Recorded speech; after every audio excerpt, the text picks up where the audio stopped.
The FDA gave the Pfizer COVID vaccine full approval today, taking it beyond emergency use authorization. This comes as the U.S. consistently tops 100,000 new COVID cases a day for the first time since January. Dr. Bill Hartman is the principal investigator for the COVID-19 convalescent plasma program at UW Health. Welcome back, doctor. Hi, Dr. Hartman. Good to see you.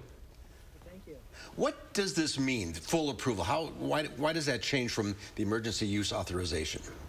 Well, it means that the FDA has really taken the clinical trial and blown it up into a worldly proportion so that they can see how the vaccine continues to do in the people that were in the initial clinical trial, but then also see over time how that efficacy and safety has been maintained in the times of these COVID variants. And to this point, the FDA feels very confident that this is a very safe, a very effective vaccine and gives it its full approval so people can get it in their arms moving forward.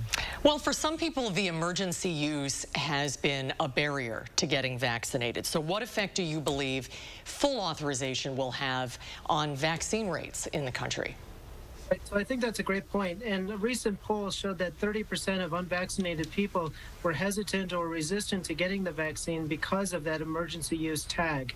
And so having that tag removed, having this as a full approval, I think will give the people the confidence that they needed going forward.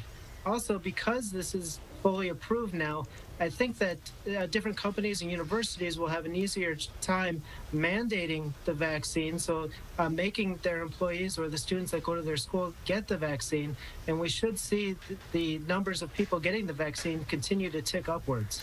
So a lot of this is just a psychological barrier for some people.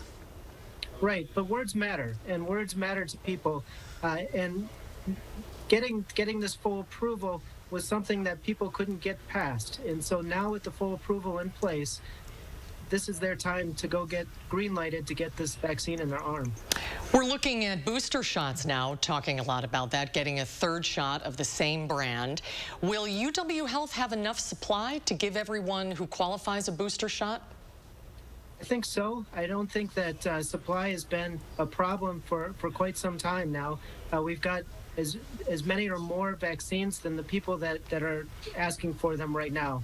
And so I don't see supply being an issue. I see us having learned from lessons from the past, figuring out the best way to get vaccines to the people in their communities. And hopefully when the booster rollout happens in a month, we'll carry that and people will get that booster in their arm. Can I ask you a question? Is the booster shot being tweaked to specifically fight the Delta variant, or is it just another dose of the vaccine that you previously received? It's another dose of the vaccine that we've previously received.